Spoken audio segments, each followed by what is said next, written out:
So we are looking at statistics. This is chapter 15 of class 11th. So what exactly we saw when in earlier classes.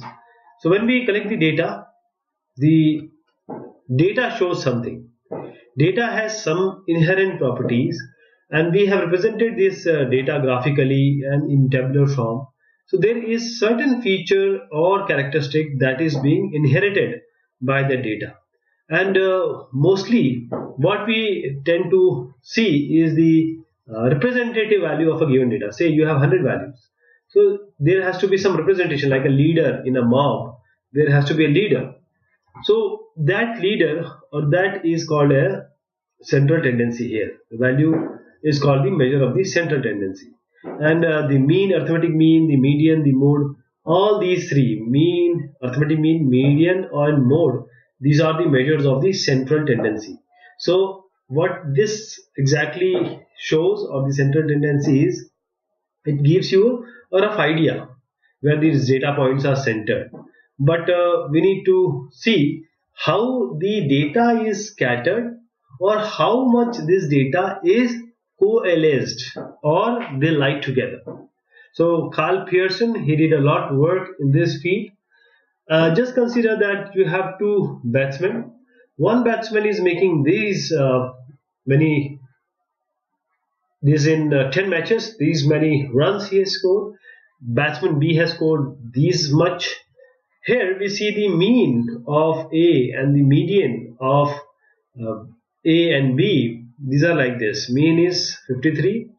The batsman B also mean is same, median is same, median is same. Mean is computed by just add all these and divide it by the number of elements. That is, just add all these and divide it by 10. So this gives you the B. And the median also, median means arrange these items and take the central value. If this is odd, you will get the central value. If it is even, then you get two central value. So you get x bar, that is 1 by n sigma I 1 to n xi. These are the values. Now our idea, or our discussion should be that all these values are same. All these values are 53, 53, 53, 53.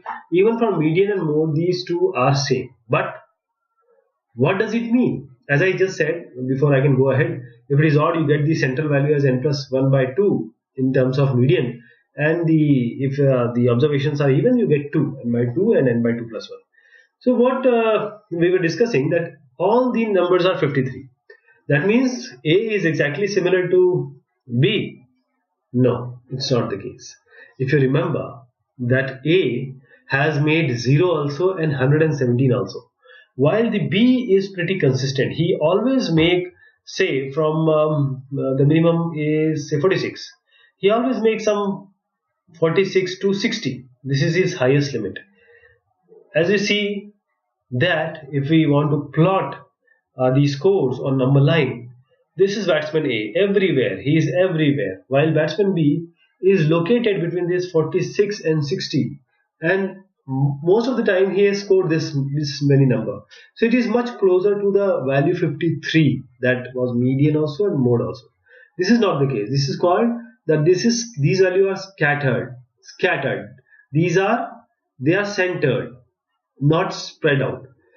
So now the measure of central tendency is not, as we have seen, is not only the criteria to give the information about the data, and variability is also another factor. So the measure of central tendency, we want to have a single number to describe the variability.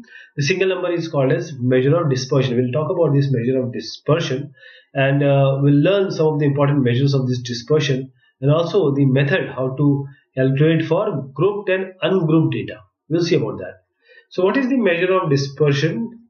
Dispersion, as we saw in the number line, all these are scattered. So how far these are scattered, how far they are coalesced or not dispersed or non-scattered.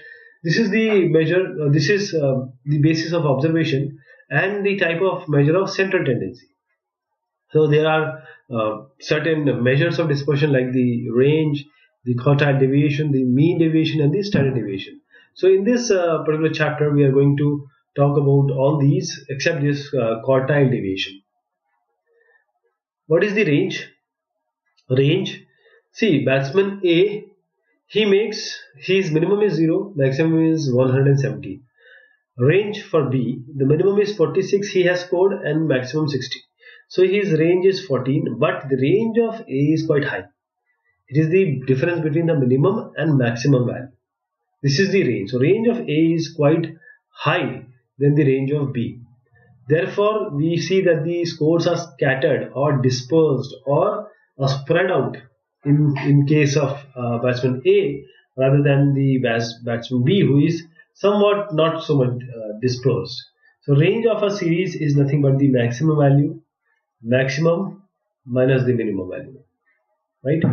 So the range also give us the rough idea about the variability or the scatter, as we have seen, and we need more of these to find out the exact measure. These are just giving you a hint, but they may not be true every time.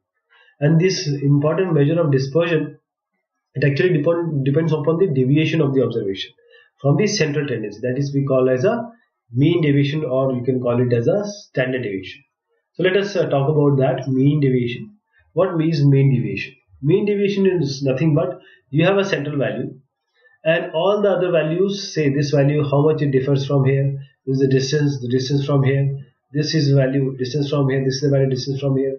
So all these are added and then we divided by the number of observation.